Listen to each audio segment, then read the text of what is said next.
আপনারা শুনছেন কালো রাত 24। গল্প জলপুরীর সাথে প্রেম। আসসালামু আলাইকুম। চলে আসলাম সবার অনেক পছন্দের জলপুরীর গল্প নিয়ে। আপনারা আয়শাপুরী, জান্নাতপুরী, মরিয়মপুরী এদের গল্প অনেক পছন্দ করেন, তাই আজকে জান্নাতপুরীর খুব সুন্দর রহস্যময় গল্প নিয়ে হাজির হলাম। গল্পটাতে অনেক কাহিনী থাকতে শেষ পর্যন্ত শুনতে থাকুন, অনেক ভালো লাগবে। তো যারা চ্যানেলটি সাবস্ক্রাইব করেনি তারা করে দিন। আমি শুরু করছি জলপুরী জান্নাতের গল্প। দাদু, তুমি কি সত্যি বলছো? সত্যি তুমি জলপরীকে দেখেছ? আমার কথার জবাবে আমার দাদু মাথা নাড়িয়ে বললেন, হ্যাঁ, একটা না দুইটা জলপরীকে দেখেছি আমি। আমি যখন কাঠ কোরাতে কোরাতে গভীর জঙ্গলে গিয়েছিলাম তখন একটা নদীর পাশে দেখেছি ওই জলপরীকে। জলপরীরা কেমন রূপে থাকে জানিস তো? ওদের নিচের দিকে মাছের মতো দেখতে আর উপরের দিকে সুন্দরী মেয়েদের মতো। জলপরীরা ওরকম রূপেই চলে। আমি জলপরি দুটোকে দেখার পর ওরা পানিতে ডুব দিয়ে মিলিয়ে যান। দাদুর মুখে এরকম কথা শুনে আমি মুচকি এসে বললাম, ইস, আমি যদি জলপরীকে দেখতে পেতাম। আমার অনেক ইচ্ছে জলপরীকে দেখার। আমার কথায় দাদু বললেন, তাই নাকি? শোন, তুই তো এখন বড় হয়েছিস, আমি এখন থেকে তোকে নিয়ে মাঝে মধ্যে জঙ্গলে যাব কাঠ কোরাতে। যদি তোর ভাগ্য ভালো থাকে তো কোনো একদিন জলপরীকে দেখলেও দেখতে পারিস। দাদুর কথায় আমি রাজি হলেও উনি বললেন, এখন যা, গরুটাকে বাইরে বেঁধে আয়। দাদুর কথায় আমি রাজি হয়ে গরুটাকে নিয়ে চলে গেলাম বাইরে। বাইরে গিয়ে গরুটাকে বাঁধলাম। এদিকে তখন আমার বন্ধু তপন ও বাঁধন আসলেন। ওরা এসে বলল, কিরে, আজ কোথায় যাবি? বন্ধুদের কথার জবাব আমি বললাম, কোথায় আবার, ওই নীল পাহাড়ে। আজকে আমি নীল পাহাড়ের চূড়ায় উঠেই ছাড়ব। এই বলে হাঁটতে লাগলাম। তখন বাঁধন ও তপন বললেন, নীল পাহাড় ওঠা কি এতই সহজ? বেশ কিছুদিন ধরে ওখানে ওঠার অনেক চেষ্টা করছি, কিন্তু পারিনি। ওদের কথায় আমি বললাম, চেষ্টা করলে একদিন না একদিন আমরা ঠিকই উঠতে পারবো। এখন কথা না বলে আমার সাথে চল। এই বলে আমরা হাঁটতে লাগলাম। আমি নিশাত, আমি আমার গ্রামের ও আশেপাশের জায়গাগুলোর বিষয় আপনাকে আগে বলি। পাহাড়ের খুব কাছের গড়ে উঠেছে আমাদের গ্রাম। আমাদের গ্রামের চারিদিকে জঙ্গল, একদম গহীন জঙ্গল। আমাদের গ্রামের প্রায় সবাই রোজ রোজ জঙ্গলে যায় কাঠ কুড়াতে। জঙ্গলে মরা বা শুকনো গাছ পড়ে থাকলে সেখানে কুড়িয়ে বাড়িতে নিয়ে আসা হয়। এরপর এগুলো দিয়ে রান্না করা হয়, কেউ বা দূরের বাজারে গিয়ে বিক্রিও করেন। আশা করি আমাদের গ্রামের আশপাশ, পাহাড়, জঙ্গল সবকিছু বিষয় জেনেছেন। এখন আবার গল্প ফিরি। আমরা তিন বন্ধু হাঁটতে হাঁটতে নীল পাহাড়ের কাছে গেলাম।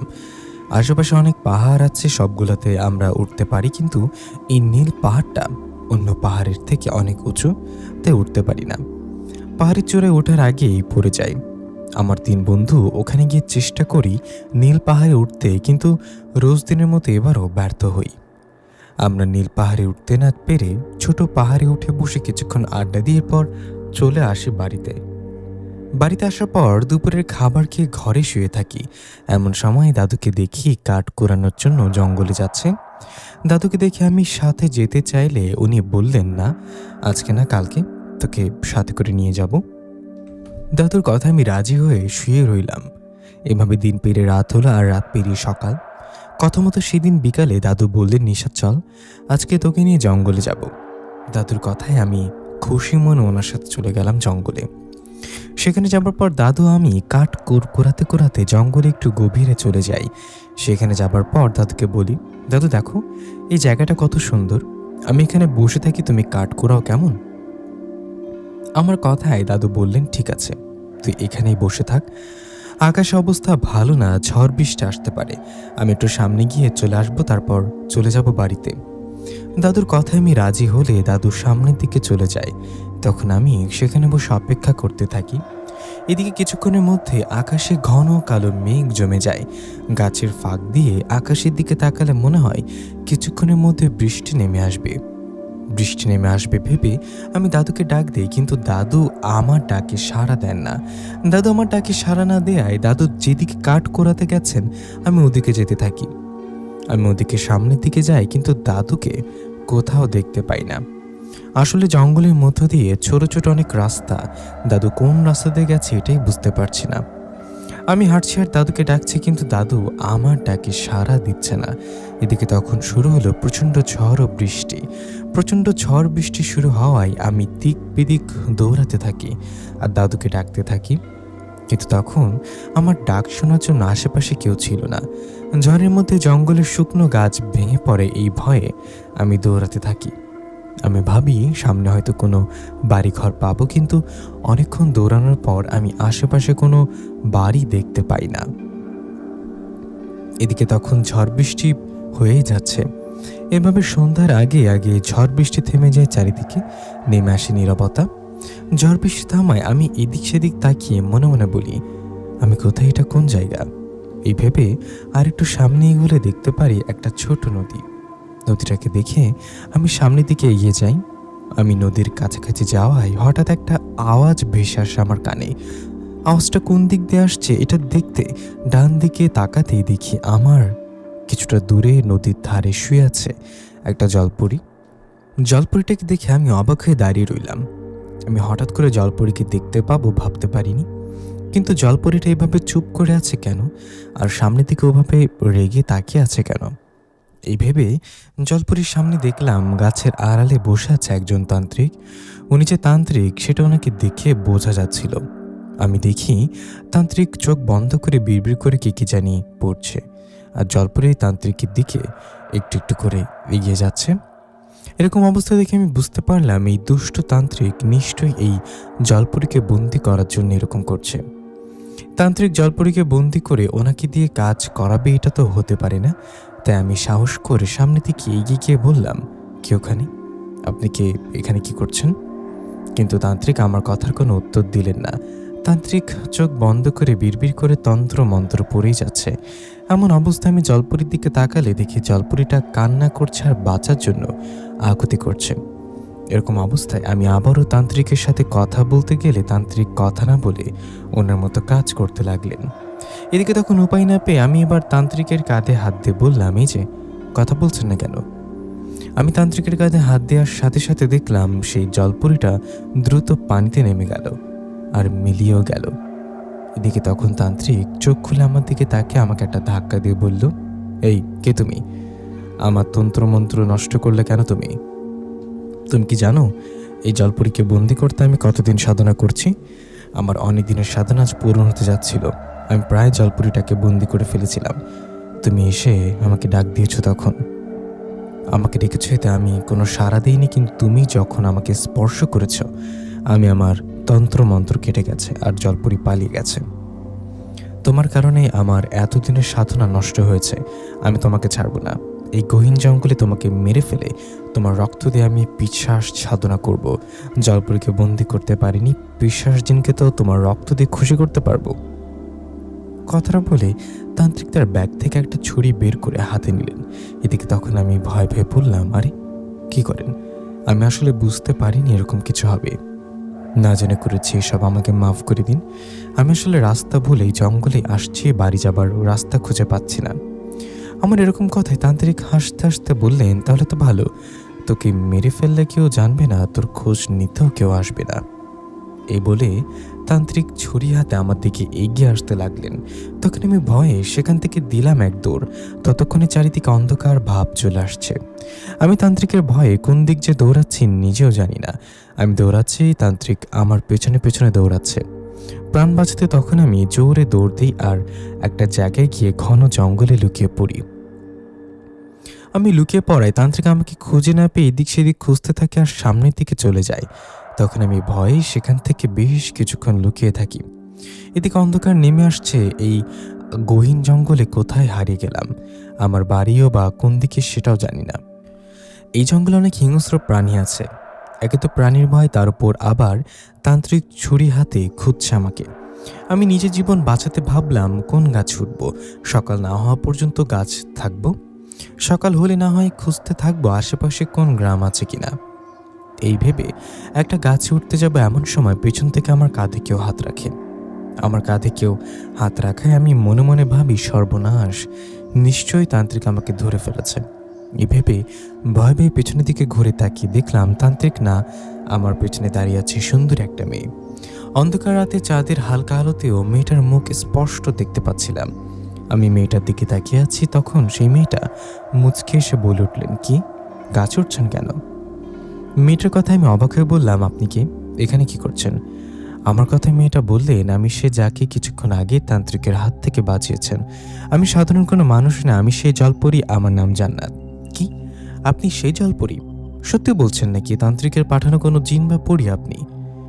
আমার কথায় জলপরি জান্নাত বলল, আরে না, আমি সেই জলপরি। আপনি ভয় পাবেন না, আপনি তান্ত্রিকের হাত থেকে আমাকে বাঁচিয়েছেন। আপনি না তখন না আসলে তান্ত্রিক আমাকে বন্দি করত। আপনি আসাতে আমি তখন পালিয়ে যেতে পেরেছি। আপনার কোনো ভয় নেই তান্ত্রিক, এখন আর আমার বা আপনার কিছুই করতে পারবে না। জলপরি জান্নাতের কথায় আমি একটু সাহস ফিরে পেয়ে বললাম, অনেক ভয় ছিলাম জানেন। আপনাকে সাহায্য করার পর তান্ত্রিক আমাকে মেরে ফেলতে পেছনে দৌড়াচ্ছিল। আমার কথায় জান্নাতপুরি বললেন, আপনার এখন কোনো ভয় নেই। আসলে তখন আমি জলপরি রূপে ছিলাম, তাই তান্ত্রিককে কিছু করতে পারিনি।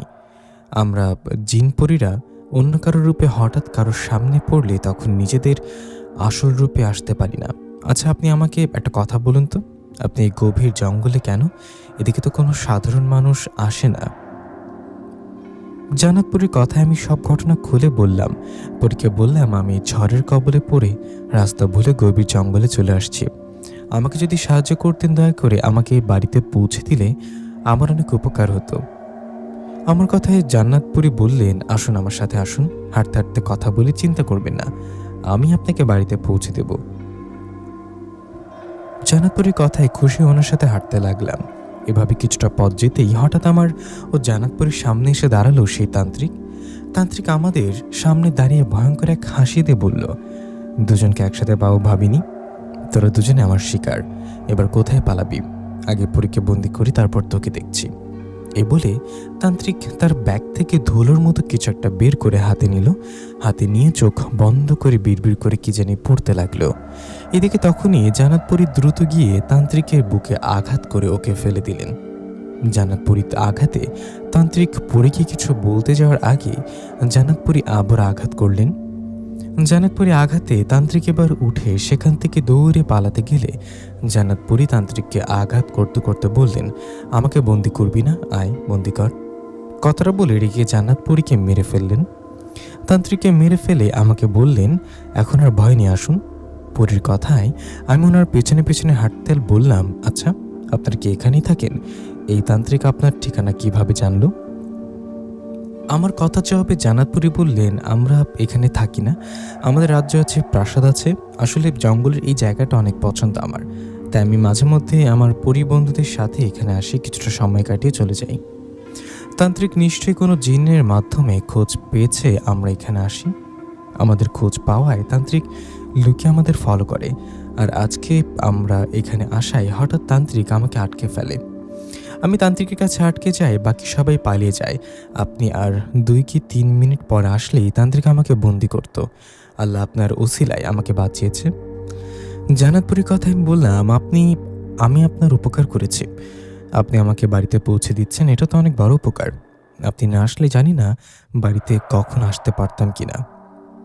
আমার কথায় পরি মুচকি এসে বললেন, আপনার চোখটা বন্ধ করুন। পরি কথায় আমি চোখ বন্ধ করলাম, তখন পরি বললেন, এবার খুলুন। তখন আমি চোখ খুললে পরি হাত ইশারা করে একদিকে দেখিয়ে বলল, ওই যে আপনার বাড়ি। আশপাশের জায়গাটা চিনছেন? পরি কথায় আমি আশেপাশে তাকিয়ে চিনতে পারি, কারণ এটা আমাদের গ্রামের একটা অংশ। এত অল্প সময় গ্রামে আসতে পারবো ভাবতে পারিনি।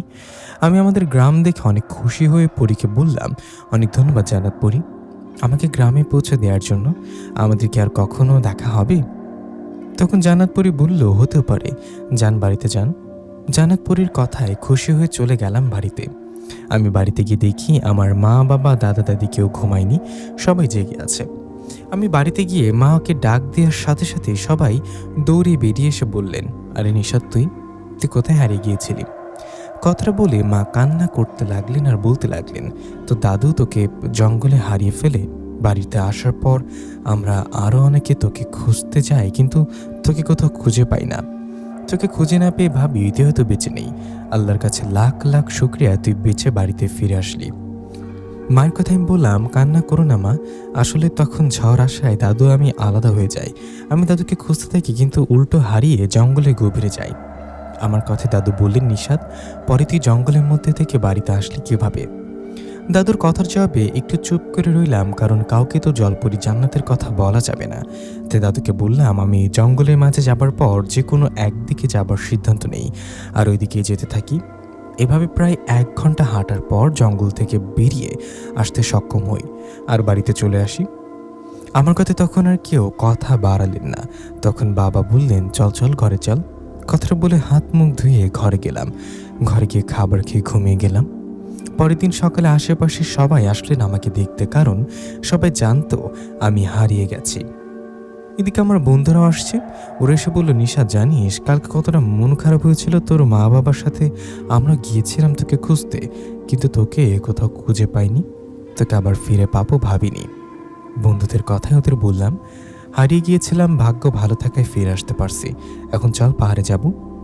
কথাটা বলে বন্ধুদের সাথে চলে গেলাম পাহাড়ে, যেখানে বসে আমরা রোজ আড্ডা দিই। আমরা ওখানে বসে গল্প করার এক ফাঁকে বন্ধুরা চলে এলো যখন, এখন বাড়িতে চল যাই। ওদের কথায় আমি বলি, আমি এখন যাব না, তোরা যা, আমি কিছুক্ষণ পর যাব। তখন বন্ধুরা বললেন, ঠিক আছে থাক, কিন্তু আজ আবার কোথাও যাস না, একটু পর বাড়িতে চলে আসিস, কেমন? কথাটা বলে ওরা চলে গেলেন। ওরা চলে যাবার পর আমি সেখানে বসে জলপরি জান্নাতের কথা ভাবছিলাম। এমন সময় আমার পেছনে থেকে কেউ বলে উঠলেন, এই যে এখানে একা একা বসে আছেন যে। পেছন থেকে কথাটা শুনে ঘুরে তাকিয়ে দেখি জান্নাতপুরি। পরীকে দেখে আমি বললাম, আরে জান্নাতপুরি, আপনি? আমি আসলে এখানে একা ছিলাম না, আমার বন্ধুরাও ছিল এখানে, ওরা চলে গেল, তাই আমি একা বসে আছি। আমরা রোজ এই পাহাড়ে আসি, এখানে বসে গল্প করে আড্ডা দিই। আমার কথা জান্নাতপুরি বললেন, জায়গাটা অনেক সুন্দর, আশেপাশের পাহাড়গুলো খুব সুন্দর। আপনি ছোট্ট পাহাড়ে বসে থাকেন কেন? পাশে বড় পাহাড় উঠতে পারেন না? পরীর কথা আমি মুচকে এসে বললাম, ওটাকে আমরা নীল পাহাড় বলি। আমি অনেক চেষ্টা করছি ওখানে ওঠার, কিন্তু পাহাড়ের চূড়ায় ওঠার আগে পড়ে যাই। তাই নাকি? ওখানে ওঠার অনেক ইচ্ছা বুঝে আপনার? পরীর কথায় আমি মাথা নাড়িয়ে বললাম, হ্যাঁ, খুব ইচ্ছে। আমার কথায় জান্নাতপুরি বললেন, চলুন আজকে চেষ্টা করুন আরেকবার ওঠার। আপনি উঠুন, আমি দেখি চেষ্টা করলে পারবেন। জান্নাতপুরীর এরকম কথায় আমি মনে সাহস নিয়ে বললাম, ঠিক আছে। কথা বলে নীল পাহাড়ে উঠতে লাগলাম। আস্তে আস্তে অনেক উপরে উঠলাম, কিন্তু পাহাড়ের চূড়ায় উঠতে পারছি না, মনে হয় পড়ে যাব। এমন সময় জান্নাতপুরি পাহাড়ের উপর থেকে তার চুলগুলো মেলে দিলেন। বিশাল বড় চুল জান্নাতপুরীর। ওই চুলগুলো আমার দিকে নামিয়ে দিয়ে বললেন, আমার চুল ধরে উপরে উঠুন। তখন আমি তাই করলাম। জান্নাতপুরীর চুল ধরে উপরে উঠলাম নীল পাহাড়ের চূড়ায়। আমি নীল পাহাড়ের উপরে উঠে চারিদিকে তাকিয়ে বললাম, ওয়াও, চারিদিকে কত সুন্দর। আমার অনেক দিনের ইচ্ছা আজ পূরণ হলো। আপনাকে ধন্যবাদ জান্নাতপুরি, আপনি সাহায্য না করলে হয়তো আমি উপরে উঠতে পারতাম না। কথাটা বলে সেখানে বসলাম। জান্নাতপুরি আমার পাশে বসলেন। আমার পাশে বসে বললেন, আপনার কাছে আসলাম একটু সাহায্য চাইতে, আমাকে একটা জিনিস এনে দিতে পারবেন? পুরী কথা ওর দিকে তাকিয়ে বললাম, কি জিনিস বলুন? তখন জান্নাতপুরি বললেন, আপনার গ্রামে একজন বৃদ্ধা আছে, উনি নাকি অনেক ভালো। উনি জঙ্গলের লতা পাতা দিয়ে মানুষের চিকিৎসা করে থাকে। শুধু মানুষের না, ওনার চিকিৎসায় আল্লাহর রহমতে ভালো হয় অনেক জিনও। আমার বাবার গলায় একটা জায়গায় ঘা হয়েছে। আমার বাবা আপনাদের গ্রামের এই বৃদ্ধ চিকিৎসকের বিষয় জানেন। বাবার ইচ্ছা ওনার কাছে চিকিৎসা নেবেন। আপনি কি ওনার কাছে ওষুধ এনে আমাকে দিতে পারবেন? দিতে পারলে আমার অনেক উপকার হয়। পরিকথা আমি বললাম, হ্যাঁ হ্যাঁ, উনি তো সম্পর্কে আমার দাদু হন, উনি খুব ভালো মানুষ। ওনার নাম জামাল। জামাল দাদু লতাপাতার ওষুধ বানিয়ে মানুষের চিকিৎসা করে থাকে, কিন্তু ওনার চিকিৎসায় যে জিনেরাও ভালো হয় এটা আমি জানতাম না। আমি আপনাকে দাদুর বানানো গাছের ওষুধ এনে দিব, সমস্যা নেই। আপনি একটা কাজ করতে পারেন, আপনি আমার সাথে জামাল দাদুর কাছে চলুন। আপনি পরিরূপে না একটা মেয়ের রূপে যাবেন, গিয়ে দেখবেন দাদু কীভাবে ওষুধ বানিয়ে দেয়। উনি খুব ভালো মানুষ, তাই আপনার কোনো ভয় নেই। আমার কথায় জান্নাতপুরি একটু চুপ থেকে বললেন, ঠিক আছে, তাহলে তাই হোক, চলুন আমি অন্য একটা মেয়ের রূপ নিয়ে সেখানে যাই। কথাটা বলে সেই নীল পাহাড় থেকে নেমে পুরীশহর চলে গেলাম চিকিৎসক জামাল দাদুর বাড়িতে। জামাল দাদুর বাড়িতে যাওয়ার আগে জান্নাতপুরি তার রূপ পরিবর্তন করে একটা মেয়ের রূপ নিয়েছেন। আমরা জামাল দাদুর বাড়িতে যাওয়ায় জামাল দাদু আমাকে দেখে বললেন, নিশাত, তুমি হঠাৎ আমার কাছে, তোমার আবার কোনো রোগ হলো নাকি? দাদুর কথা আমি মুচকে এসে বললাম, না দাদু, আমি ঠিক আছি। এই যে আমার পাশে মেয়েটাকে দেখতে পাচ্ছ, ওর বাড়ি 2টা গ্রাম পড়ে, সম্পর্কে আমার খালাতো বোন হয়। ওর বাবার গলায় ঘা হয়েছে, তুমি তো এইগুলো রোগীর চিকিৎসা করো, তাই ওকে নিয়ে আসলাম, ওষুধ দাও। আমার কথায় জামাল দাদু বললেন, ঠিক আছে বসো, আমি ওষুধ বানিয়ে দিচ্ছি। দাদুর কথায় আমিও জান্নাতপুরি বাসায় দাদু উঠে ঘরে গেলেন। ঘরে গিয়ে কিছু লতা পাতা নিয়ে আসলেন, ওগুলো নিয়ে এসে ওষুধ বানাতে লাগলেন। তখন আমিও জান্নাতপুরি দাদুর ওষুধ বানানো দেখছিলাম। এদিকে দাদু ওষুধ বানাতে বানাতে বললেন, তা মা তুমি কোন রাজ্যের পরি? জামাল দাদুর এরকম কথায় জান্নাতপুরিও আমি একে অপরের দিকে তাকালাম।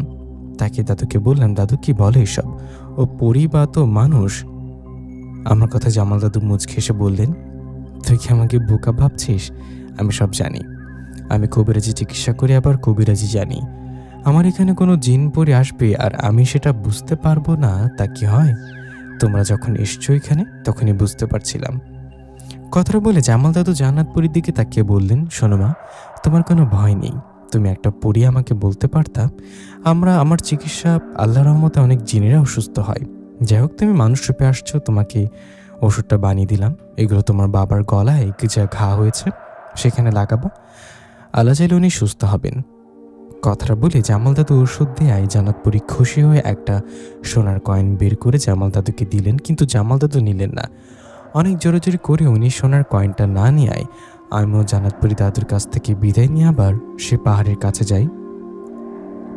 সেখানে যাবার পর পরীকে বললাম, জামাল দাদুর কাছে তো ওষুধ পেলাম, এখন আপনার বাবাকে গিয়ে লাগিয়ে দিন। আমার কথা জান্নাতপুরী বললেন, আপনাকে অনেক ধন্যবাদ আমার আবার উপকার করার জন্য।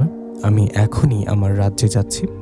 তখন আমি বললাম, আপনার রাজ্য কোথায়, কিভাবে যাই? তখন জান্নাতপুরী বললেন, সমুদ্রের নিচে। কি, সমুদ্রের নিচে আবার জিন রাজ্য হয় নাকি? আপনাদের রাজ্য কেমন? আমার কথা জান্নাতপুরী বললেন, আপনি যাবেন? যেতে চাইলে আপনাকে নিয়ে যাব। পরীর কথা আমি একটু ভয় লাগলেও আমি রাজি হলাম। আমি জান্নাতপুরীর রাজ্য দেখতে যেতে রাজি হলাম, কিন্তু ওকে বললাম আমি যাব, কিন্তু এখন না, একটু পর সন্ধ্যা হবে, বাড়িতে সবাই খুঁজবে আমাকে, আমি কাল বা আজ রাতে যেতে পারবো। আমার কথা জান্নাতপুরী বললেন, ঠিক আছে, আপনি এখন বাড়িতে যান, আমি রাতে আপনার কাছে আসবো আর আপনাকে নিয়ে আমাদের জিন রাজ্যে যাব। জান্নাতপুরীর কথায় রাজি হয়ে চলে গেলাম বাড়িতে। বাড়ি থেকে রাতে খাবার খেয়ে আমার ঘরে গিয়ে অপেক্ষা করতে লাগলাম। এভাবে বেশ কিছুক্ষণ অপেক্ষা করার পর জান্নাতপুরী আমার ঘরে আসলেন। এভাবে বেশ কিছুক্ষণ অপেক্ষা করার পর জান্নাতপুরী আমার ঘরে আসলেন। পরীকে দেখে আমি বললাম, আপনি আসছেন, আমি আপনার অপেক্ষায় ছিলাম, চলুন আপনি বাইরে গিয়ে দেখিয়ে অপেক্ষা করুন, আমি আসছি, কেমন? আমার কথা জান্নাতপুরী নরম কণ্ঠে বললেন, বাইরে যেতে হবে না, আপনি চোখটা বন্ধ করুন, চোখটা বন্ধ করে আমার হাতটা ধরুন। জান্নাতপুরীর কথায় আমি তাই করলাম। জান্নাতপুরীর দিকে হাত বাড়িয়ে দিয়ে চোখ বন্ধ করলাম। তখন জান্নাতপুরী আমার হাত ধরলেন। এর ঠিক কিছুক্ষণ পর পরী বললেন, এবার চোখ খুলুন। তখন আমি চোখ খুলে অবাক হয়ে গেলাম, কেননা 1 মিনিটের মধ্যে আমি একটা অজানা জায়গায় চলে আসছি। জায়গাটা দেখে গহীন জঙ্গল মনে হচ্ছে। আমি জায়গাটা দেখে বললাম, জান্নাতপুরী এটা কোন জায়গা? তখন উনি বললেন, আসুন, দেখতে পারবেন, এটা আপনাদের মানুষদেরই দুনিয়া, আমাদের জিন রাজ্য এখনও যায়নি। কথাটা বলে জান্নাতপুরী আমার সাথে গল্প করতে লাগলেন আর হাঁটতে লাগলেন। তখন আমি বললাম, আমরা কোন দিকে যাচ্ছি? আপনি না বলছেন আপনাদের রাজ্যের সমুদ্রের নিচে, তাহলে এদিকে কোথায় যাচ্ছি?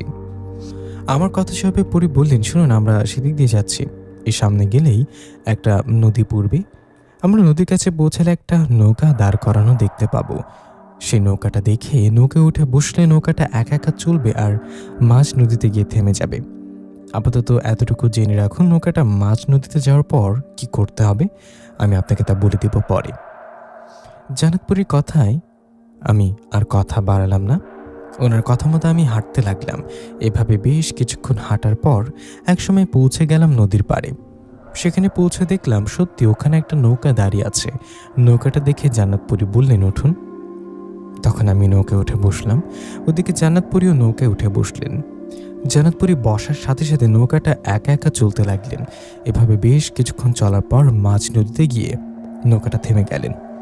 নৌকাটা থেমে যাবার পর জান্নাতপুরী বললেন, শুনুন, এখন আমি আপনার হাত ধরে এই পানিতে লাফ দেব, ভয় পাবেন না। এখানে লাফ দেওয়ার পর আমি জলপরীর রূপ নিব আর আপনার হাত ধরে আপনাকে গভীর সমুদ্রের নিচে নিয়ে যেতে থাকব। আপনার কোনো ভয় নেই, কারণ আমি আপনাকে নিয়ে নদীর গভীর সমুদ্রের নিচে যাওয়ার সময় আপনি সব কিছু দেখতে পারবেন আর নিঃশ্বাস নিতে পারবেন। এগুলো কিভাবে হবে এটা জিজ্ঞাসা করবেন না, শুধু এটা জেনে রাখুন, জিন জাতির মায়াজাল সৃষ্টি করতে পারে। আপনাকে নিচে গভীর সমুদ্রে নিয়ে যাওয়ার পর একটা গেট দেখতে পারবেন। সেই গেট খোলার সাথে সাথে আপনি দেখতে পাবেন একটা আলাদা জগৎ। আপনার কাছে হয়তো স্বপ্নের মতো মনে হবে আমাদের জিন রাজ্য দেখে। আমি জিন রাজ্য নিয়ে গিয়ে আবার আপনার বাড়িতে রেখে যাব, কোনো চিন্তা করবেন না। জান্নাতপুরীর এরকম কথায় আমার একটু ভয় করছিল। ভয়ে ভয়ে জান্নাতপুরীর হাত ধরে বললাম, ঠিক আছে। আমি জান্নাতপুরীর হাত ধরার পর জান্নাতপুরী আমাকে নিয়ে নদীতে লাফ দিলেন। সে নদীতে লাফ দেওয়ার পর রীতিমতো আমি নদীর নিচে দেখতে পাচ্ছিলাম।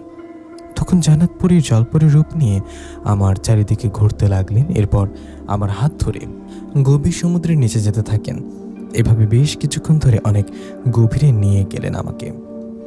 সেখানে যাবার পর দেখলাম বিশাল একটা গেট, জানি না এটা কিসের গেট।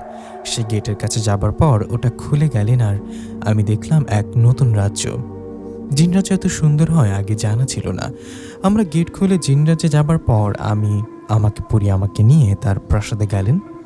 প্রাসাদে গিয়ে আমি দেখলাম একজন বৃদ্ধা জিন বিছানায় শুয়ে আছে। সে বৃদ্ধা জিনকে দেখে জান্নাত বললেন, ইনি আমার বাবা।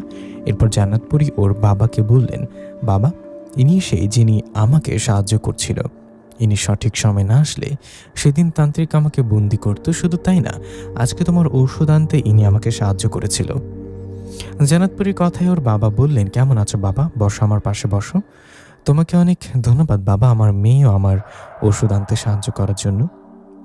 তোমার আমাদের জিন রাজ্য দেখার ইচ্ছে হচ্ছে, তাই জান্নাত তোমাকে নিয়ে আসছে। তুমি এখানে থাকো, ঘুরে ফিরো, কোনো সমস্যা নেই, কিন্তু আমাদের কথা তুমি কাউকে বলো না, কেমন? জান্নাতপুরীর বাবার কথায় আমি রাজি হলে জান্নাতপুরী আমাকে নিয়ে তার ঘরে গেলেন। এরপর আমাকে নিয়ে খাবার খেয়ে চলে গেলেন সুন্দর একটা জায়গায়। সেখানে সুন্দর একটা নদী ছিল। নদীর পানি আমাদের মতো সাদা না। সেই নদীর পানির পাড়ে বসে আছি আমি। তখন জান্নাতপুরী ওই নদীতে লাফ দিলেন। ওখানে লাফ দেওয়ার সাথে সাথে জলপুরীর রূপে আসলেন। তখন আমি বললাম, আপনি কি সবসময় জলপুরীর রূপে থাকেন? আমার কথা জবাবে জান্নাত বললেন, না, আমার পছন্দের কোনো জায়গায় দেখলে আর সেখানে নদী থাকলে আমি জলপুরীর রূপে আসি। শুধু আমি না, আমাদের গোত্রের সকল পুরীরা এই জলপুরীর রূপে নিয়ে চলে। জান্নাতপুরীর কথায় আশেপাশে তাকিয়ে বললাম, জায়গাটা খুব সুন্দর। আচ্ছা, আমাকে বাড়িতে কখন রেখে আসবেন? একটু পর। আপনাদের দুনিয়াতে এখনো রাত হয়নি, সকাল হয়নি। সকাল হওয়ার আগে আপনাকে রেখে আসবো, চিন্তা করবেন না। জান্নাতপুরীর কথায় আমি কিছু বলার আগে সেখানে আরও কয়েকটা জলপরী আসলেন। ওরা এসে আমার দিকে তাকিয়ে আমার বিষয়ে জিজ্ঞাসা করায় জান্নাতপুরী আমার বিষয়ে বললেন সবাইকে। জান্নাতপুরীর কথায় ওরা আর কিছু বললেন না। তখন জান্নাতপুরী আমাকে নিয়ে আবার তার প্রাসাদে আসলেন। আবারও তাদের প্রাসাদে আসার পর আমি জান্নাতপুরীর মা বাবার কাছে বিদায় নিয়ে প্রাসাদ থেকে বেরিয়ে আসলাম। প্রাসাদ থেকে বেরিয়ে এসে জান্নাত বললেন, এই যে শুনুন, আপনার হাতটা দিন। আমি আপনার হাত ধরে আপনাকে সমুদ্র পার করে নদীর পাড়ে নিয়ে যাব। সেখানে না যাওয়া পর্যন্ত চোখ বন্ধ করে রাখবেন, কেমন? পরীর কথা আমি রাজি হয়ে চোখ বন্ধ করলাম। এদিকে তখন কথা মতো জান্নাতপুরী আমার হাত ধরে আমাকে জঙ্গলের সেই রাস্তায় নিয়ে আসলেন। সেখানে আসার পর আমার চোখ খুলতে বললেন। এদিকে তখন আমি চোখ খুলে জান্নাতপুরীর সাথে হাঁটতে হাঁটতে চলে আসলাম বাড়ির কাছে। বাড়ির কাছে এসে জান্নাতপুরী বললেন, এবার আপনার ঘরে যান, আমি কালকে আসবো, আপনি পাহাড়ের উপরে আসেন, কেমন? পরীর কথা আমি রাজি হলে উনি চলে গেলেন। এদিকে তখন আমি সাবধানে আমার ঘরে গিয়ে শুয়ে পড়লাম। পরের দিন সকাল সকালে হাত মুখ ধুয়ে ঘরে আসায় আমার দাদু এসে বললেন, নিশাত, কাল রাতে কি কোথাও গিয়েছিলি? দাদুর কথা একটু ভয়ে ভয়ে বললাম, কই, কোথাও জানি তো দাদু। আমার কথায় দাদু বললেন, কোথাও যাসনি, কিন্তু আমি তো তোকে রাতে বাইরে থেকে ঘরে ঢুকতে দেখেছিলাম। দাদুর কথায় আমি মনে মনে ভাবলাম, ধরা পড়লাম নাকি। এইভাবে বললাম, ও, তখনকার কথা বলছো? আমি তো তখন টয়লেটে যাবার জন্য বের হয়েছিলাম। তখন আবার ঘুম আসছিল না, তাই বাড়ির বাইরে গিয়ে একটু হেঁটে শুয়ে পড়েছি। আমার কথায় দাদু বললেন, রাত বেরাতে বাইরে যাওয়া ঠিক না, একা একা বাইরে যাস না, কেমন? দাদুর কথায় আমি মাথা নাড়িয়ে বললাম, ঠিক আছে দাদু। এই বলে ঘরে গিয়ে খাবার খেয়ে নিলাম। অল্পর জন্য বেঁচে গেছে, দাদু বেশি সন্দেহ করেনি, ভাগ্য ভালো। যাই হোক, সেদিন বিকালে আমার বন্ধু দুজন এসে বললেন, কিরে, আজকে ঘুরতে যাবি না? ওদের কথা আমি বললাম, যাব না কেন, আজকে আমাদের কাজই তো হলো খাওয়া দাওয়ার, ঘুরে বেড়ানো, চল চল চল। কথাটা বলে পাহাড়ের দিকে হাঁটতে লাগলাম। এভাবে বেশ কিছুক্ষণ হাঁটার পর চলে গেলাম পাহাড়ের উপরে। সেখানে যাবার পর নানান বিষয় নিয়ে গল্প করতে লাগলাম। এভাবে বন্ধুদের সাথে গল্প করা ও আড্ডা দেওয়ার সময় আমি ওখানে জান্নাতপুরীকে দেখতে পাই। জান্নাতপুরীকে দেখে বন্ধুদের বললাম, এই যা, এখন বাড়িতে যা, আমিও বাড়িতে যাই। আমার কথায় ওরা বলল, কেন বাড়িতে যাব? কেন থাকি না আরও কিছুটা সময় হলে তারপর সন্ধ্যা হলে যাব। আরে না না, এদিক জায়গাটা ভালো না, বেশিক্ষণ থাকলে সমস্যা হতে পারে। আমার কথায় বন্ধুরা বলল, বাবা আজ দেখি মুরব্বীদের মতো কথা বলছিস, কি হয়েছে তোর? কিছু হয়নি, যা বলছি তাই কর, বাড়িতে যা, আমি আসছি। আমার কথা আমার বন্ধুরা রাজি হয়ে চলে গেলেন। এদিকে তখন আমার কাছে এসে বসলেন জান্নাত পরী। পরীকে দেখে আমি বললাম, কেমন আছেন? আপনার বাবার শরীর এখন কেমন হলো? আমার কথায় পরী মাথা নাড়িয়ে বললেন, ভালো, আপনি কেমন আছেন? তখন আমিও বললাম, ভালো। এরপর আমিও জান্নাত পরী কথা বলতে লাগলাম। জান্নাত পরী অনেক সুন্দর ও যেদিকে প্রথম দেখেছিলাম সেদিনই ভালো লেগেছিল। আমি মনে মনে জান্নাত পরীকে ভালোবাসতে শুরু করছি, কিন্তু ওকে ভয়ে এসব কিছু বলিনি। ভেবেছিলাম কিছুদিন পর বলবো। আমার ভাবনা মতো বেশ কিছুদিন পর এক বিকালে ঠিক একই জায়গায় জান্নাত পরীর সাথে কথা বলার সময় আমি বলি, জান্নাত, আসলে তোমাকে একটা কথা বলবো ভেবেছি। জানি না কথাটা শুনে কি মনে করবা, কিন্তু আমার যে বলতেই হবে। আসলে জান্নাত, তোমাকে প্রথম যেদিন আমার ভালো লেগে গেছে, আমি তোমাকে ভালোবেসে ফেলেছি। আমার কথা জান্নাত পরী উঠে দাঁড়িয়ে আমার দিকে তাকিয়ে মন খারাপ করে সেখান থেকে চলে গেলেন। ও চলে যাওয়ায় আমি মন খারাপ করে দাঁড়িয়ে রইলাম। জান্নাত পরীকে আমার ভালো লাগে, এই কথাটা ওকে বলায় ও মন খারাপ করে চলে গেল কেন? তাহলে কি ও আমাকে ভালোবাসে না? আমার কথা শুনে কি রাগ করলো? জান্নাত পরী চলে যাবার কিছুক্ষণ পর তো কিছু বলেও গেল না। পরী চলে যাওয়ায় আমিও সেখানে বেশ কিছুক্ষণ ধরে মন খারাপ করে বসে রইলাম। ভেবেছিলাম পরী হয়তো আবার আসবে, কিন্তু না। সন্ধ্যা নেমে আসলেও জান্নাত পরী আর আসে না। ও না আসায় আমি মন খারাপ করে বাড়িতে চলে আসি। বাড়িতে আসার পর সেই দিন রাতে না ঘুমিয়ে ওর জন্য অপেক্ষা করি, কিন্তু অনেক রাত জেগে থাকলেও জান্নাত পরী আসে না। ও না আসায় মন খারাপ করে ঘুমিয়ে যায়। এভাবে একদিন দুদিন করে কেটে যায় 3টা দিন। 3 দিন হয়ে গেলেও জান্নাত পরী আর আমার কাছে আসে না। ও আমার কাছে না আসায় আমি এবার ধরেই নেই ও আমার কাছে আর আসবে না। আমার ভালোবাসার কথা শুনে হয়তো রাগ করেছে, কি আর করার। জান্নাত পরী আমার কথায় রাগ করলেও কিছু করার ছিল না, ওকে ভালোবাসার কথা আমাকে বলতেই হতো। 3 দিন পর এক বিকালে বসে আছি পাহাড়ের উপরে। সেদিন আমার বন্ধুরা আসেনি, আমি একা বসে আছি। হঠাৎ চোখ পড়ল নীল পাহাড়ের দিকে। নীল পাহাড়ের দিকে নজর যেতে মনে হলো জান্নাত পরীর কথাও আমাকে এই নীল পাহাড়ে উঠতে সাহায্য করেছিল, আর ও নেই, কিন্তু আমি একা আজ করব। এভাবে ছোট পাহাড় থেকে উঠতে থাকি নীল পাহাড়ে। মনটা অনেক খারাপ ছিল, সেখান থেকে পড়ে যাবার ভয় একদমই ছিল না। আমি পাহাড়ে উঠতে উঠতে পাহাড়ের চূড়ার ওঠার একটু আগে পা পিছলে পাহাড় থেকে পড়ে যেতে ধরলে হঠাৎ জান্নাত পরী আমার হাত ধরে ফেলে আর আমাকে টেনে পাহাড়ের উপরে ওঠায়। পাহাড়ের উপরে ওঠার পর আমি পরীকে বলে, পরে আমাকে বলে, তুমি কি পাগল নাকি? একা একা এখানে কেন উঠতে গিয়েছিলে? আমি যদি না আসতাম তখন কি হতো? জান্নাত পরী এরকম কথায় মাথা নিচু করে বললাম, যা হবার হতো, পড়ে গিয়ে মারা যেতাম, নয়তো আঘাত পেতাম, এরপর কষ্ট হতো। এতে আবার এমন কি? তুমি 3 দিন ধরে আমার কাছে আসছো না, আশায় আমি তো কষ্ট পাইছি, তাই না, তুমি না আসায়? আমার কথা জান্নাত বলে, নিশাত, যেটা জানো না সেটা নিয়ে বলতে শোনা, আমার পাশে বসো, তোমাকে একটা কথা বলি। কথাটা বলে আমাকে পাশে বসে জান্নাত বললেন, দেখো নিশাত, তুমি যেমন আমাকে পছন্দ করে ভালোবাসো, আমিও তোমাকে পছন্দ করে ভালোবাসি, কিন্তু সমস্যা হলো তুমি আমার জীবনে আসার আগে আমার বিয়ে ঠিক হয়েছে। আমাদের জিন রাজ্যে ফারাজ নামে একটা জিনের সাথে আমার বিয়ে ঠিক হয়েছে। তুমি হয়তো কখনো বুঝতে পারোনি, আমি যখন তোমার সাথে কথা বলি, গল্প করতে আসি, সেই ফারাজ জিন আমাদের পাশে আসে, আমাদের দেখে। তুমি না দেখলে আমি দেখি। 3 দিন আগে তুমি আমাকে ভালোবাসার কথা বলায় আমি তোমাকে কোনো উত্তর না দিয়ে মন খারাপ করে চলে গিয়েছিলাম। আমার তো বিয়ে ঠিক হয়ে গেছে, ভেবেছিলাম তোমার কাছ থেকে দূরে সরে থাকতে পারবো, কিন্তু 3 দিন তোমার থেকে দূরে সরে থেকে বুঝতে পারছি তুমি কতটা আপন। তোমার কাছে না আসলে, তোমার সাথে কথা না বললে কষ্ট হয় আমার। তোমার কাছে না আসলে, তোমার কথা না বললে কষ্ট হয়, তাই ফারাজিনকে বলেছি আমি ওকে না তোমাকে পছন্দ করি। আমার কথায় ফারাজিন রেগে গেছে, আর ও হয়তো এই কথাটা আমার মা বাবাকে বলে দিবে। তোমার সাথেও নিশ্চয়ই কোনো ঝামেলা করতে পারে, কিন্তু তুমি চিন্তা করো না, আমি থাকতে তোমার কিচ্ছু হবে না। জান্নাত পরীর কথা অনেক খুশি হয়েছি, ও আমাকে পছন্দ করে ভালোবাসে, এটা শুনেও ভালো লাগলো। আমি খুশি হওয়ায় জান্নাত বলি, তুমি এখন বাড়িতে যাও, আমি রাতে তোমার কাছে আসবো, কেমন? পরীর কথায় আমি রাজি হয়ে পাহাড় থেকে নিচে নামলাম। এদিকে তখন জান্নাত পরী চলে গেলেন। আমি পাহাড় থেকে নেমে বাড়ির দিকে যাব এমন সময় আড়াল থেকে বেরিয়ে আসলেন আমার 2 বন্ধু। তপন ও বাঁধন। ওদেরকে দেখে আমি অবাক হয়ে বললাম, আরে তোরা কই ছিলি? আমার কথায় তপন বললেন, যেখানে থাকার কথা সেখানে ছিলাম। তুই কি ভেবেছিস আমরা কিছু জানি না? আমরা কিছুদিন আগে লুকিয়ে তোর আর পুরীর বিষয় জেনেছি। আমরা দেখেছি তুই একটা পুরীর সাথে গল্প করিস। এখন বল, পুরীটা কে, ও তোর কে হয়? বন্ধুর কথা জবাবে আমি কোনো উপায় না পেয়ে ওদের সব সত্যি বলে দিলাম।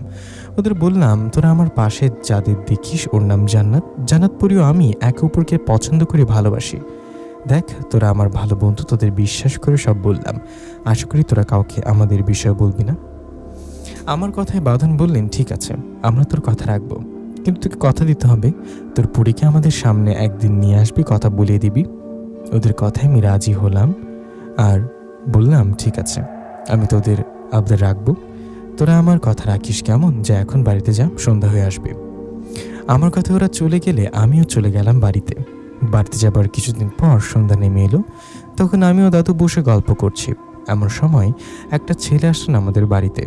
সেই ছেলেটাকে দেখে দাদু বললেন, আপনি কি আমাদের কাছে আসছেন? দাদুর কথা জবাবে সেই ছেলেটা বললেন, হ্যাঁ, আমি আপনাদের কাছে আসছি। কেন কেন আসছেন? কিছু কি বলবেন? দাদুর কথায় ছেলেটা বললেন, আপনার বাড়িতে আর কে কে আছে ডাকুন, আমি সবার সামনে কথা বলতে চাই। ছেলেটার কথায় মা বাবা সেখানে আসলে দাদু বললেন, সবাই আসছে, বলুন কি বলবেন। তখন ছেলেটা বললেন, দেখুন, আমি জানি আমি যা বলবো সেটা শুনে অবাক হবেন, হয়তো ভয় পাবেন, কিন্তু আমার এখানে আসতেই হলো, কোনো উপায় ছিল না। শুরুতে বলে রাখি, আমি সাধারণ কোনো মানুষ না, আমি একটা জিন, আমার নাম ফারাজ। জানি কথাটা শুনে অবাক হবেন, আপনারা অবাক হয়ে না, ভয় পায়েন না। আমি যে বিষয়ে কথা বলতে আসি সে বিষয়ে কথা বলে চলে যাই। আপনাদের বাড়ির ছেলে এই যে নিশাদ, একটা পরীকে ভালোবাসে। আপনারা হয়তো এসব বিষয়ে কিছু জানেন না। নিশাদ যে পরীটাকে পছন্দ করে ভালোবাসে, সেই পরীর সাথে বিয়ে ঠিক হয়েছিল আমার। নিশাদ ও জান্নাতপুরী একে অপরকে ভালোবাসায় জান্নাতপুরী আমার সাথে বিয়ে ভেঙে ফেলার কথা বলছে। দেখুন, আমি তো একটা জিন, আমি চাইলে মুহূর্তে নিশাদকে মেরে ফেলতে পারতাম, কিন্তু করিনি। আজ প্রথমবার, তাই মানুষ রূপে এসে আপনাদের বুঝিয়ে বললাম। এরপর থেকে নিশাদ যদি জান্নাতপুরীর সাথে দেখা করে বা কথা বলে, তাই ওকে মেরে ফেলবো। সেই ফারাজ জিনের কথা আমার মা বাবা দাদু সব অবাক হয়ে রইলেন। তখন সেই জিনটা বললেন, অবাক হন আর যাই হন না কেন, যেটা বলছি এটা শুনলে নিশাদের জন্য ভালো হবে। সময় থাকতে ওকে বোঝান, নইলে বাড়ির ছেলেকে হারাবেন। কথাটা বলে সবার সামনে নিজের রূপ পরিবর্তন করে জিন রূপে সেখানে এসে বাতাসে মিশে গেলেন। জিনটা চলে যাওয়ার পর সবাই আমার দিকে তাকিয়ে বললেন, নিশাদ, এটা কি শুনলাম? তুই কি সত্যি জান্নাত নামের পরীকে ভালোবাসিস? তখন আমি কিছু না বলে চুপ করে রইলাম। আমি চুপ করে থাকায় বাবা ধমক দিয়ে বললেন, বল বলছি। তখন আমি ওদের সব বলে দিলাম। জান্নাতপুরে আমার কিভাবে পরিচয় হলো, কিভাবে ভালো লাগে, সব কিছু। সব শুনে বাবা বললেন, তুই মানুষ হয়ে একটা পরীকে ভালোবাসতে গেলি কেন? তোর কি ভয় নেই? শুনলি জিনটা কি বলল? না বুঝে যা ভুল করেছিস, আজকের পর ওই পরিণাম মুখেও নিবি না। বাবার কথা শেষ হলে দাদু বললেন, হ্যাঁ, সেটা তোর জন্য ভালো হবে। জিন জাতিরা ভালো হয় না। তুই ওদের কথা না শুনলে সত্যি তোকে মেরে ফেলবে। আজকের পর ওই পরীর সাথে কোনো যোগাযোগ রাখবি না। যদি আজকের পর কোনো যোগাযোগ করতে বা কথা বলতে দেখি, তাহলে কবিরাজ ডেকে পরীর একটা ব্যবস্থা করব। কথাটা যেন মনে থাকে। যা, ঘরে যা। ওদের কথায় মন খারাপ করে ঘরে গেলাম। ঘরে গিয়ে শুয়ে রইলাম। এভাবে শুয়ে থাকে রাত গভীর হওয়ায় জান্নাতপুরী আমার ঘরে আসলেন। জান্নাত আসায় আমি মন খারাপ করে বললাম, জান্নাত তুমি আসো। আমার কথায় জান্নাত কিছু না বলে আমার হাতে হাত রেখে বললেন, চোখ বন্ধ করো। আমি তখন চোখ বন্ধ করলে জান্নাত আমাকে নিয়ে বাইরে গেলেন। আমাকে বাইরে নিয়ে যাওয়ায় আমি বললাম, জান্নাত, ফারাজ জিনার সন্ধ্যায় আমাদের বাড়িতে এসেছিল। এসে মা বাবা দাদু সবাইকে বলে দিয়েছে। এখন মা বাবা দাদু সবাই আমার উপর রাগ করে বলছে আমি যেন তোমার সাথে আর কোনো যোগাযোগ না রাখি। দাদু এটাও বলেছে, তোমার সাথে যোগাযোগ রাখলে কবিরাজ ডাকবে। এদিকে ফারাজ জিনা বলেছে, তোমার সাথে কথা বা যোগাযোগ রাখলে আমাকে মেরে ফেলবে। আমি তোমাকে অনেক ভালোবাসি জান্নাত, আমি তোমাকে ছাড়া বাঁচতে পারবো না। আমার কথায় জান্নাত পুরি বললেন, তুমি শান্ত হও, ভয় পেও না। আমাদের মাঝে অনেক বাধা আসবে, কিন্তু এতে কেউ কাউকে ছেড়ে যাব না। তোমার কেউ কোনো ক্ষতি করতে পারবে না। জান্নাত পুরীর কথায় আমি কিছু বলতে যাবো, এমন সময় সেখানে আসলে কালো রঙের একটা সাপ। সাপটা নর্মাল সাপের থেকে বড়। সাপটা এসে ফোঁস করতে লাগলেন। এদিকে সাপটাকে দেখে আমি ভয় পেলে জান্নাত বলল, ভয় পেও না নিশাদ, এটা নর্মাল কোনো সাপ না, এটা ফারাজ জিনের সাপ রূপে আসছে। জান্নাতের কথায় সেই সাপটা আমার দিকে এগিয়ে আসতে লাগলেন। এমন সময় জান্নাত পুরীও সাদা রঙের সাপে রূপ নিলেন। জান্নাত সাপের রূপ নিয়ে ওই কালো সাপটার সাথে যুদ্ধ করতে লাগলেন। ওরা যুদ্ধ করছে, এদিকে আমি পাশে দাঁড়িয়ে আছি। ওদের যুদ্ধের মধ্যে কালো সাপটা সাদা সাপটাকে মানে জান্নাতকে আঘাত করতে লাগলেন। এটা দেখে আমি একটা গাছের ডাল ভেঙে সে কালো সাপটার মাথায় দুই তিনটা আঘাত করি। আমি কালো সাপটাকে আঘাত করার সাথে সাথে ফারাজ জিনের সাপ রূপ থেকে জিনের রূপে আসলেন। তখন আমি দেখলাম ওর মাথা ফেটে গেছে, সেখান থেকে সাদা সাদা কিছু না পড়ছে। এমন সময় জান্নাত পরি ও সাপের রূপ ছেড়ে পরীর রূপে এসে আমাকে বললেন, হাই হাই, এটা কি করলাম? ও তো মাথায় অনেক আঘাত পেয়েছে। আচ্ছা, তুমি একটা কাজ করো, তুমি তোমার ঘরে চলে যাও, আমি ওকে নিয়ে আমাদের জিনদের হেকিমের কাছে যাই। কথাটা বলে জান্নাত পরি ফারাজ জিনকে নিয়ে বাতাসে মিশে গেলেন। এদিকে তখন আমিও আর দেরি না করে চলে গেলাম ঘরে। ঘরে গিয়ে আবার অবাক হয়ে গেলাম, কারণ ঘরে গিয়ে দেখি দাদু ও মা বাবা আমার ঘরে বসে আছে। আমি ঘরে যাওয়ায় বাবা বললেন, তাহলে তুই আমাদের কথা শুনবি না, তাই না? তোকে বাধা দেওয়ার পরেও তুই পরীর সাথে দেখা করতে গিয়েছিলি। বাবার কথায় জবাবে আমি বললাম, না মানে বাবা, পরীর সাথে দেখা করতে যাইনি তো, বাইরে গিয়েছিলাম। আমার কথায় দাদু উঠে দাঁড়িয়ে বলল, এত রাতে তোর বাইরে কি শুনি? তোকে কতবার বললাম নিজের বিপদ নিজে ডেকে আনিস না। পরীর সাথে কথা বললে বা যোগাযোগ রাখলে তোকে ওই জিনটা মেরে ফেলবে। তোকে কত করে বুঝলাম, তবু কোনো লাভ হলো না। উল্টো ঠিকই পরীর সাথে বাইরে দেখা করতে গিয়েছিলি। তোকে আর একা ছাড়া ঠিক হবে না। তোকে বাঁচাতে আমাদের তোকে আটকে রাখতে হবে। যত কথাটা বলতাম না, তবু বলছি, আজকে পর থেকে তোর বাইরে যাওয়া বন্ধ। কথাটা বলে বাবা ও দাদু মিলে আমাকে ঘরে আটকে রেখে ওরা বাইরে থেকে দরজাটা লাগিয়ে চলে গেলেন। ওরা চলে যাওয়ার পর আমি মন খারাপ করে শুয়ে রইলাম। কি যে ঝামেলা হলো, জান্নাতকে বাঁচাতে ফারাজ জিনকে আঘাত করলাম। আমার আঘাতে ফারাজ জিনের অবস্থা খারাপ, এদিকে মা বাবা দাদু আমাকে ঘরে আটকে রাখলেন। এসব কথা ভাবছি আর আমার মন খারাপ করে শুয়ে আছি। ঘুম আসছিল না তখন। আমি জেগে থাকায় প্রায় মধ্যরাতের দিকে জান্নাত পরে আমার ঘরে আসে আর মন খারাপ করে বলে, ঝামেলা হয়ে গেছে নিশাত, তোমার আঘাতে ফারাজ জিন গুরুতর আহত হয়েছিল। তখন আমি ওকে নিয়ে দ্রুত আমাদের জিন হেকিমের কাছে নিয়ে গিয়েছিলাম, কিন্তু এতে কোনো লাভ হয়নি। ফারাজ জিন মারা গেছে। কি? ফারাজ জিন মারা গেছে? আল্লাহ, এটা আমি কি করলাম? মনের বলে তো আমি তোমাকে বাঁচাতে গিয়ে ওকে আঘাত করে মেরে ফেললাম। আমার আঘাতে মারা গেল? জান্নাত, বিশ্বাস করো, আমি ফারাজ জিনকে ইচ্ছাকৃতভাবে মারিনি। ও তোমাকে আক্রমণ করেছিল মেরে ফেলতে, তাই আমি তোমাকে বাঁচাতে গিয়ে ওকে আঘাত করেছি। আমার কথা জান্নাত বলল, আমি সব জানি নিশাত, এখানে তোমার কোনো দোষ নেই, তুমি ইচ্ছে করে তো মারোনি। তুমি চিন্তা করো না, কেউ না জানলে আমি তো জানি। আমি সবটা বলবো, তখন তুমি ঘুমাও, আমি কাল আসবো তোমার কাছে। এই বলে চলে গেলেন জান্নাত পরি। এদিকে তখন আমি না ঘুমিয়ে বাকি রাতটুকু কাটিয়ে দিলাম। পরের দিন সকাল হলেও মা বাবা দাদু আমাকে বাইরে বের হতে দিলেন না। আমার জরুরি বাইরে বের হতে হলেও সাথে থাকতেন, বাইরে কাজ হলেও আবার ঘরে নিয়ে আসতেন। এভাবে ঘরবন্দি হয়ে শুয়ে আছি দিনের বেলা। কাল রাতে সারা রাত ঘুমাইনি, তাই দিনের বেলা ঘরে শুয়ে পড়ার সাথে সাথে ঘুম চলে আসছে। আমার ঘুম চলে আসার পর কতক্ষণ ঘুমিয়েছিলাম জানি না। আমার যখন ঘুম ভেঙে যায় তখন দেখি আমি শুয়ে আছি এক অজানা জায়গায়। আমার চারিদিকে বসে আছে অনেক জিন। হঠাৎ ঘুম ভেঙে জিনদের দেখায় ভয়ে ভয়ে জিজ্ঞাসা করলাম, আমি কোথায়, এটা কোন জায়গা? তখন একজন জিন বললেন, এটা জিন রাজ্য, তোকে এখানে ধরে নিয়ে আসা হয়েছে তোর বিচার করতে। তুই ফারাজ নামে জিনটাকে মেরে ফেলায় ফারাজ জিনের মা বাবা আমাদের জিন সর্দারকে বিচার দিয়েছে। এখন জিন সর্দার এখানে আসবে আর তোর বিচার করবে। সে জিনটার কথায় কি করব বুঝতে পারছি না। আমি ভয়ে মা বাবাকে ডাকতে লাগলাম, কিন্তু আমার ডাকে কেউ সাড়া দিলেন না। তখন একটা জিন ধমক দিয়ে বললেন, চুপ করে বসে থাকতে। জিনটার ধমকে আমি চুপ করে বসে কান্না করছি। এমন সময় জান্নাত পরে আসলেন সেখানে। জান্নাত এসে বললেন, নিশাত, ওরা তোমাকে ধরে নিয়ে আসছে। ফারাজ জিনের বাবা মা তোমার নামে নালিশ করেছে। এখন জিন সর্দার আসবে, তুমি চিন্তা করো না, আমি সর্দারকে সব খুলে বলবো। জান্নাতের কথায় সেখানে আসলেন জিন সর্দার। জিন সর্দার এসে ফারাজ জিনের বাবাকে বললেন, এখন বলো, এই মানুষ ছেলেটাকে নামে কি কি অভিযোগ তোমার? তখন ফারাজ জিনের বাবা বললেন, অভিযোগ আর কি বলবো, ও আমার ছেলেকে আঘাত করে মেরে ফেলেছে। আমি আমার ছেলেকে হারিয়ে রেগে চাইলে ওকে মেরে ফেলতে পারতাম, কিন্তু আমি তা করিনি। আপনাকে সম্মান করি, আপনার উপর বিচারের দায়িত্ব ছেড়ে দিলাম, আপনি এই হত্যার বিচার করুন। ফারাজ জিনের বাবার কথায় জিন সর্দার আমার দিকে তাকিয়ে বললেন, তুমি ফারাজ জিনকে হত্যা করেছো, এই জন্য তোমার বিচার হবে। তোমার কি কিছু বলার আছে? ওনার কথা আমি বললাম, সর্দার আমি তো মেরে ফেলার জন্য আঘাত করিনি, আমি আঘাত করেছি জান্নাতপুরীকে বাঁচাতে। আমার কথা জান্নাতপুরী বলে উঠলেন, হ্যাঁ সর্দার, ও যা বলছে সব সত্যি। আমার সাথে যুদ্ধ করার সময় ও ফারাজকে আঘাত করে, ও তো জানতো না ফারাজ মারা যাবে। কথাটা বলে জান্নাত সব ঘটনা খুলে বললেন। সব শুনে ফারাজিনের বাবা বললেন, সর্দার এই যে জান্নাতপুরী, ওর সাথে আমার ছেলের বিয়ে ঠিক হয়েছিল, তো আমার ছেলেকে বিয়ে না করে এই মানুষ ছেলেটাকে ভালোবাসে। আমরা তো জিন জাতি, আমাদের কি মানুষের সাথে ভালোবাসা বা বিয়ে মানায়? আমরা কি এটা করতে পারি? আমার ছেলেটাকে বিয়ে না করায় আমার ছেলে রেগে ওর উপর আক্রমণ করতে যায়, আর তখনই নিষাদ নামে ছেলেটা আমার ছেলেকে আঘাত করে মেরে ফেলে। সব শুনে সর্দার বললেন, আমি সব বুঝতে পারছি।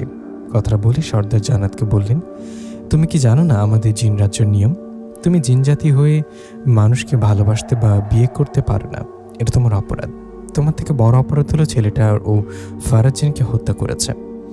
আমাদের জিন রাজ্যের নিয়ম অনুযায়ী হত্যা করার শাস্তি যাবজ্জীবন কারাদণ্ড হয়, কিন্তু ও যেহেতু একটা মানুষ তাই ওকে যাবজ্জীবন কারাদণ্ড দিলাম না, ওর শাস্তি 20 বছর কারাদণ্ড। ও 20 বছর আমাদের কারাগারে বন্দি থাকবে। 20 বছর হয়ে গেলে ওকে আমরাই ওর বাড়িতে রেখে আসবো। জিন সর্দারের আদেশে কয়েকজন জিন এসে আমাকে ধরলেন। ওদিকে তখন জান্নাত জিন সর্দারকে বলছেন, সর্দার দয়া করুন ওকে ছেড়ে দিন, ওর কোনো দোষ নেই, ওর এরকম শাস্তি কি দিবেন না। এদিকে আমি অনেক কান্না করছি, সর্দারের কাছে ক্ষমা চাচ্ছি, কিন্তু এতে কোনো লাভ হলো না। সর্দার আদেশে সে জিনরা আমাকে ধরে নিয়ে গিয়ে কারাগারে বন্দি করে দিলেন। আমাকে বন্দি করে রাখে আমি চিৎকার করছি, কিন্তু আমার চিৎকার শোনার মতো তখন কেউ ছিল না। এভাবে আমার 20 বছরের শাস্তি হতে হবে ভাবতে পারিনি। আমি জিনরাজ্যের কারাগারে বন্দি। এদিকে দুপুর গড়িয়ে বিকাল হয়। বিকাল হলে দরজা খুলে মা ভাত নিয়ে আসে আমার ঘরে। মা ঘরে এসে দেখেন আমি ঘরে নেই। আমাকে ঘরে না দেখে মা বাবা ও দাদুকে ডাকে। মায়ের ডাকে ওরা আসায় মা বলে, নিষাদ তো ঘরে নেই। তখন বাবা ও দাদু ঘরটা ভালো করে খুঁজে দেখেন, কিন্তু আমাকে কোথাও পান না। বাইরে থেকে দরজা লাগানো, তাই আমি ঘরে নেই। তাই বাবা ও দাদু বুঝতে পারেন আমাকে নিশ্চয়ই জান্নাতপুরী নিয়ে গেছে। আমাকে পরি নিয়ে গেছে বুঝতে পেরে সবাই অনেক চিন্তিত হয়ে পড়ে। সবাই আমাকে আশেপাশে খুঁজতে থাকে। আমাকে সব জায়গায় খুঁজেও যখন কোথাও খুঁজে পান না, তখন উপায় না পেয়ে সেদিন রাতে বাবা ও দাদু মিলে একজন কবিরাজের কাছে যান আর বাড়িতে একজন কবিরাজ নিয়ে আসেন। কবিরাজ নিয়ে আসার পর সব ঘটনা খুলে বলেন কবিরাজকে। সব শুনে কবিরাজ জান্নাতপুরীকে সরাসরি সবার সামনে হাজির করে। কবিরাজের ডাকে জান্নাত হাজির হওয়ায় কবিরাজ বলেন, এই তুই কি শুরু করেছিস? তুই কেন এদের বাড়ির ছেলে নিষাদকে ধরে নিয়ে গিয়েছিস? নিষাদ কোথায় আছে ওকে সামনে নিয়ে আয় আর এদের কাছে ফিরে দে। কবিরাজের কথায় জান্নাতপুরী মা বাবা ও দাদুকে সব খুলে বলে। জান্নাত বলে, আমাকে জিন সর্দার নিষাদের শাস্তি দিয়েছে 20 বছরের। জান্নাতের এমন কথায় মা বাবা দাদু সবাই অবাক হয়ে বলেন, মিথ্যা, এসব মিথ্যা কথা, আমরা বিশ্বাস করি না। তখন কবিরাজ বললেন, এই তোরা মিথ্যা কথা বন্ধ কর, নিষাদ কি আছে সেটা বল, এখনই ওকে ফিরিয়ে নিয়ে আয়, নাহলে তোকে বন্দি করব। কবিরাজের কথা জান্নাত বলেন, দেখুন আমি সত্যি বলছি, আমি আসলে নিষাদের কিছু করিনি, ওকে জিন সর্দার বন্দি করেছে। আমার কথা বিশ্বাস না হলে আপনি খোঁজ নিয়ে দেখতে পারেন। পরিকথায় কবিরাজ বলেন, ঠিক আছে, আমি আমার সাথে থাকা জিনকে দিয়ে খোঁজ নিয়ে দেখি, যদি তোর কথা সত্যি হয় তো তবে ভালো, আর যদি না হয় মিথ্যা বলিস তাহলে তোকে বন্দি করে মেরে ফেলবো। কথাটা বলে কবিরাজ তার বন্ধু জিনকে ডাকতে লাগলেন। কিন্তু তখন কবিরাজের বন্ধু জিন আসলেন না। তখন কবিরাজ বললেন, আমার বন্ধু জিন এখন মনে হয় কোনো কাজে আছে, তাই আসছে না। উনি আসলে আমি খোঁজ নিয়ে তোকে ডাকবো, তুই এখন চলে যা। কথাটা বলে পরীকে মুক্তি করে দিলেন কবিরাজ। পরীকে মুক্তি করে মা বাবাকে বললেন, আমার বন্ধু জিন আসলে আমি সব খোঁজ নিয়ে কাল সকালে আপনাদের কাছে আসবো, তারপর সব সত্যি জানিয়ে দিব আপনাদের। কথাটা বলে কবিরাজ চলে যায়। কবিরাজ চলে যাবার পর মা বাবা দাদু সবাই চিন্তা করতে থাকে। ওরা চিন্তায় চিন্তায় রাতের খাবার না খেয়ে শুয়ে পড়ে। ওদিকে কবিরাজের কাছে তার প্রিয় বন্ধু আসে রাতের দিকে, মানে মধ্যরাতের দিকে। কবিরাজের বন্ধু জিন এসে বলে, আমি জরুরি একটা কাজে থাকার কারণে তোমার কাছে আসতে পারিনি। বলো কেন ডাকছিল? তখন জিনের কথায় কবিরাজ আমার বিষয় সব খুলে বলে। কবিরাজ বলে, আমার বিষয়ে খোঁজ নিতে। আমি কি আসলে জিন রাজ্যে বন্দি আছি নাকি আমাকে জান্নাতপুরী লুকিয়ে রাখছে? কবিরাজের কথায় ওনার বন্ধু জিন চলে গেলেন খোঁজ নিতে। জিনটা খোঁজ নিতে যাবার পর বেশ কিছুক্ষণ পর ফিরে এসে কবিরাজকে বললেন, জান্নাতপুরী যা বলছে সব সত্যি বলছে। নিষাদ নামে ছেলেটা ফারাজ নামে একটা জিনকে হত্যা করার কারণে জিন সর্দার ওকে 20 বছরের শাস্তি প্রদান করেছে। এখন ২০ বছর হয়ে গেলে সেই জিনেরা ওকে রেখে যাবে। আর যদি ২০ বছরের আগে স্বাভাবিকভাবে নিশাত মারা যায়, তাহলে ওর লাশ বাড়িতে পৌঁছে দেবে জিনেরা। আমার বিষয়ে সব তথ্য দিয়ে চলে যায় কবিরাজের বন্ধু জিন। এদিকে পরের দিন সকালে কবিরাজ আবারও আমাদের বাড়িতে আসে আর মা বাবা দাদু সবাইকে সব ঘটনা খুলে বলে। সব শুনে মা বাবা দাদু সবাই কান্না করতে থাকে। সবাই কান্না করতে করতে কবিরাজকে বলেন, আমাকে কি কোনোভাবে ফিরে আনা যায় না? সবার কথায় কবিরাজ বলেন, না, এটা কোনোভাবে সম্ভব না।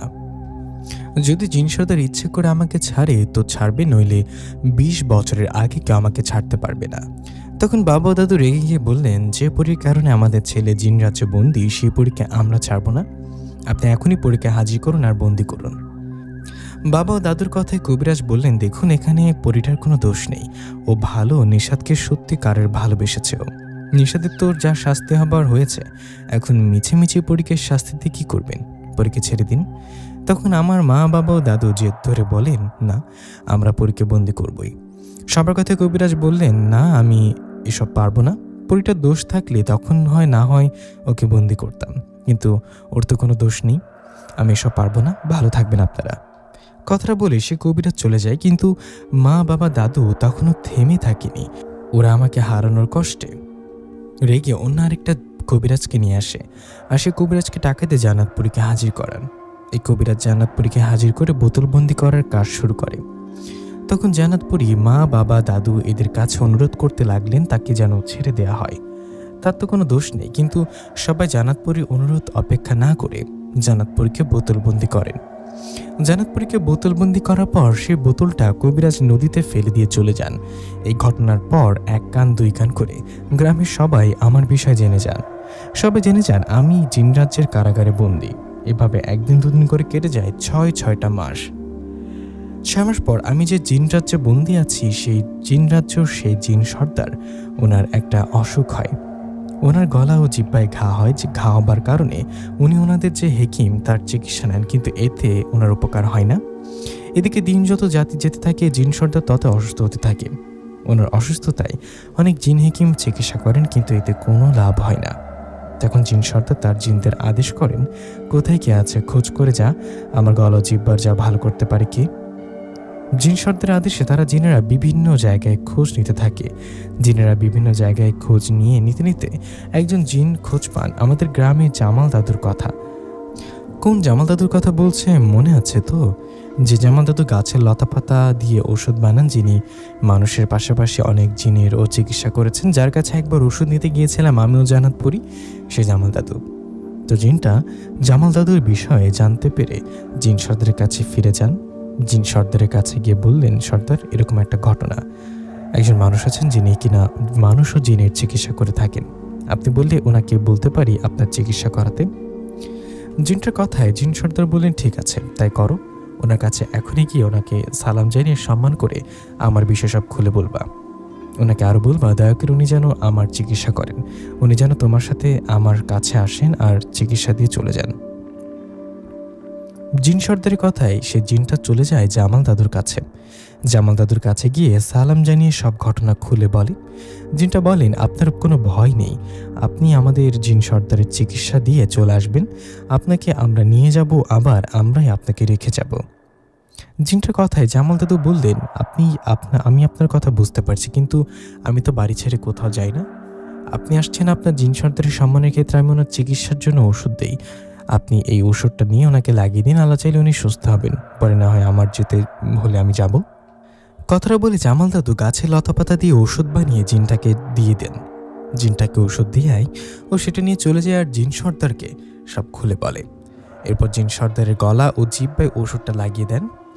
জিন সর্দারকে ওষুধ লাগানোর পর আল্লাহর রহমতে ৩ দিনের মধ্যে জিন সর্দার সুস্থ হয়ে ওঠেন। জিন সর্দার সুস্থ হওয়ার পর তার জিনদের ডাকেন আর বলেন, তোমরা এখনই যাও ওই জামাল মিয়ার কাছে, যার চিকিৎসায় আল্লাহর রহমতে আমি সুস্থ হয়েছি। ওনার কাছে গিয়ে আমার কথা বলো আর অনুরোধ করে বলো আমি ওনাকে দেখতে চাই, ওনার সাথে একটু কথা বলতে চাই, উনি যেন দয়া করে আমার সাথে একটু দেখা করেন। জিন সর্দারের কথায় কয়েকজন জিন তাই করেন। ওরা জামাল দাদুর কাছে আসেন আর সব খুলে বলেন। জিনেরা বলেন, আপনি না করবেন না। জিন সর্দার অনুরোধ করে বলেছে আপনাকে নিয়ে যেতে, দয়া করে আমাদের সাথে চলুন, আমরা আবার আপনাকে রেখে যাব। জিনদের কথায় জামাল দাদু রাজি হয়ে যান। তখন জিনেরা জামাল দাদুকে নিয়ে চলে যান জিন রাজ্যে। জামাল দাদু আসবে এই খুশিতে জিন সর্দার তাদের প্রাসাদ সাজিয়েছে, রাজ্যের সকল জিনপুরীদের ডাকছে। জিন সর্দারের ডাকে সবাই আসছে জামাল দাদুকে দেখার জন্য।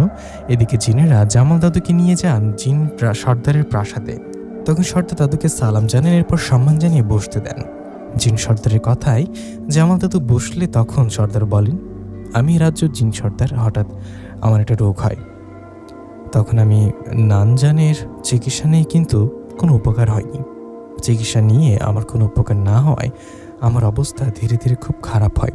তখন আপনার চিকিৎসা নিয়ে আল্লাহর রহমতে আমি সুস্থ হই। আমি আপনার উপর খুব খুশি। বলুন আপনার কী চাই? আপনি যা চাইবেন আমার কাছে সেটা থাকলে দিয়ে দেবো, বলুন। তখন জামাল দাদু বললেন, উপকার করে সেটার প্রতিদান আমি কখনো নেইনি, আর নেব না। আপনি সুস্থ হয়েছেন, আমি খুশি হয়েছি শুনে। আমি কিছু জানি, শুধু আমার ছোট্ট একটা উপকার করুন। আজ থেকে 6 মাস আগে আমাদের গ্রামের নিশাদ নামের একটা ছেলের সম্পর্কে আমার নাতি হন। ওই নিশাদ নামের ছেলেটাকে কোনো রাজ্যের জিন সর্দার জন্য আটকে রেখেছে কারাগারে। আপনি যদি ওই ছেলেটাকে মুক্ত করার ব্যবস্থা করে দেন তো খুশি হব। জামাল দাদুর কথায় জিন সর্দার বললেন, আরে ওই নিশাদ নামের ছেলেটা তো অন্য রাজ্য না, ও আমাদের রাজ্যের কারাগারে বন্দী। কথাটা বলে জিন সর্দার ইশারা করে একটা জিনকে আমাকে নিয়ে আসতে বললেন। তখন একটা জিন আমাকে ওখানে নিয়ে আসলে জিন সর্দার বললেন, দেখুন তো এটা সেই ছেলে কিনা যার কথা বলছেন। তখন জামাল দাদু বললেন, হ্যাঁ এই সেই ছেলে। আপনি যদি আমার উপকার করতে চান তো একে মুক্ত করে দিন, ও খুব ভালো ছেলে। জামাল দাদুর কথায় জিন সর্দার বললেন, জামাল মিয়া, আমি যেহেতু সবার সামনে আপনাকে কথা দিয়েছি, আপনি যা চাইবেন দিব। আমি আমার কথা রাখলাম। যান, আপনার কথা মতো আমি ওর শাস্তি মাফ করে দিলাম। আমি ফারাজ জিনের মা বাবার সাথে কথা বলে নেব, আপনি ছেলেটাকে নিয়ে যেতে পারেন। কথাটা বলে জিন সর্দার আমাকে ও জামাল দাদুকে নিয়ে খাবার খান। তারপর ওনার আদেশে ওনার জিনেরা আমাকে ও জামাল দাদুকে পৌঁছে দেন বাড়িতে। আমাদের জামাল দাদুর বাড়িতে রেখে ওরা চলে যায়। এদিকে তখন আমি জামাল দাদুকে জড়িয়ে ধরে বলি, দাদু তোমাকে কি বলেছে ধন্যবাদ দেব? তুমি না থাকলে হয়তো 20 বছর আগে এখান থেকে মুক্তি হতাম না। আল্লাহ তোমার ওসিলায় আমাকে মুক্ত করলো। আমার কথা জামাল দাদু মুচকে এসে বলল, আল্লাহ যে কাকে দিয়ে কার উপকার করে সেটা কেউ জানে না, যে এখন বাড়িতে যা। জামাল দাদুর কথা ওনাকে সালাম জানিয়ে চলে গেলাম বাড়িতে। 6 মাস পর আমি বাড়িতে আসায় মা বাবা দাদু সবাই চিৎকার করে আমাকে জড়িয়ে ধরে কান্না করতে লাগলেন। এদিকে আমি ফিরে আসার কথা শুনে গ্রামের সবাই আসতে লাগলেন আমাকে দেখার জন্য। সবাই এসে আমাকে দেখে জিজ্ঞাসা করায় জামাল দাদুর বিষয়ে সব খুলে বললাম। সব শুনে সবাই আমাকে দেখে চলে গেলেন। এদিকে তখন আমি মা বাবা ও দাদুকে জান্নাতপুরীর বিষয় জিজ্ঞাসা করায় ও বলে, জান্নাতপুরী ওরা বন্দি করিয়েছে। জান্নাতপুরীকে বন্দি করেছে শুনে আমার মাথায় তো আকাশ ভেঙে পড়ে। তখন আমি কান্না করতে করতে বলি, তোমরা এটা কি করেছ? জান্নাতপুরীর তো এখানে কোনো দোষ নেই, ওকে কেন বন্দি করেছ? তোমরা কাজটা একদম ঠিক করনি। এখন আমরা আমার জান্নাতপুরীকে এনে দাও। কথাটা বলে আমি পাগলামো করতে থাকি। তখন সবাই আমাকে শান্ত করার চেষ্টা করলেও আমি শান্ত হই না। আমি জান্নাতপুরীকে মুক্ত করতে সে কবিরাজের কাছে যাই যে জান্নাতপুরীকে বন্দি করেছে। তার কাছে গিয়ে জান্নাতকে মুক্ত করতে বললে কবিরাজ বলেন, এখন আমাকে বলে কোনো লাভ হবে না বাবু। আমি ওকে বন্দি করে সেই বোতল নদীতে ফেলে দিয়েছি। এখন সে বোতল ভেসে ভেসে কোথায় গেছে কে জানে। আমি আর ওকে মুক্ত করতে পারবো না। কবিরাজের কথা আমি মন খারাপ করে অন্য কবিরাজের কাছে যাই, কিন্তু ওরাও একই কথা বলে, জান্নাতকে ওরা মুক্তি করতে পারবে না। এভাবে অনেক কবিরাজের কাছে গিয়ে ব্যর্থ হয়ে বাড়িতে ফিরে আসি। এরপর মা বাবা আমাকে অনেক বোঝানোর চেষ্টা করলে আমি বুঝি না। জান্নাতকে বন্দি করার পেছনে বাবা মা দাদু সবাই দায়ী। আমি কাউকে ক্ষমা করব না। আমি জান্নাতকে হারিয়ে ঠিকমতো খাবার খেতাম না, বাইরে যেতাম না, তেমন একটা। এভাবে কেটে যায় আরও 6টা মাস। 6 মাস পর আমি এক বিকালে আমি পাহাড়ের উপরে বসে আছি। তখন হঠাৎ আমার পেছন থেকে জান্নাতপুরী বলে উঠলেন, নিশাদ। জান্নাতের কথা শুনে পেছনে তাকিয়ে দেখলাম সত্যি জান্নাতপুরী। ওকে দেখে আমি জড়িয়ে ধরে কান্না করতে লাগলাম। ওদিকে জান্নাতপুরীও কান্না করছে। এভাবে বেশ কিছুক্ষণ কান্না করে জান্নাত বলল, তুমি এত তাড়াতাড়ি মুক্ত হলে কি করে? জান্নাতের কথা আমি সব কাহিনী খুলে বললাম। এরপর আমি জান্নাতকে প্রশ্ন করলাম, তুমি মুক্ত হলে কিভাবে? তোমাকে নাকি বোতল বন্দি করে নদীতে ফেলে দেওয়া হয়েছিল। জানো, অনেক কবিরাজের কাছে গিয়েছি তোমাকে মুক্ত করতে, কিন্তু কেউ পারেনি তোমাকে মুক্ত করতে বা খোঁজ দিতে। আমার কথায় জান্নাত বললেন, কবিরাজ আমাকে বোতলবন্দি করে নদীতে ফেলে দেবার কয়েক মাস পর একজন দুষ্টতান্ত্রিক তার পিশাচ জিনের মাধ্যমে আমার খোঁজ পান। এরপর তান্ত্রিক আমাকে বোতল থেকে মুক্ত করে বন্দি করে তার কাজ করাতে থাকেন। এভাবে এই 1টা বছর কেটে গেলে হঠাৎ অসুস্থ হয়ে মারা যান তান্ত্রিক, আর তখনই আমি মুক্ত হয়ে যাই। আমি মুক্ত হয়ে তোমার বাড়িতে আসি আর জানতে পারি তুমি মুক্ত হয়েছ। তোমার মুক্তর খবর পেয়ে এই তো তোমার কাছে আসা। জানাতে কথা ওকে আবারও জড়িয়ে ধরে বললাম, আল্লাহর কাছে লাখ লাখ শুকরিয়া তোমাকে আবারও ফিরে পেলাম বলে। তোমাকে ফিরে পেয়েছে আর হারাতে চাই না, এ বলে জান্নাত আমি সেখানে বসে গল্প করতে থাকি। এই ঘটনার পর সবাই আমাকেও জান্নাতপুরীকে মেনে নেন, কেউ আর কিছু বলেন না। সবাই মেনে নিয়ে চলতে থাকে জান্নাতপুরী ও আমার প্রেম। প্রিয় লিসেনার, কেমন লাগলো জলপুরি জান্নাতের এই গল্পটি সবাই কমেন্ট করে জানাবেন। দেখা হচ্ছে আয়েশাপুরীর গল্প নিয়ে। ততক্ষণ পর্যন্ত সবাই অনেক ভালো থাকবেন, সুস্থ থাকবেন। আল্লাহ হাফেজ।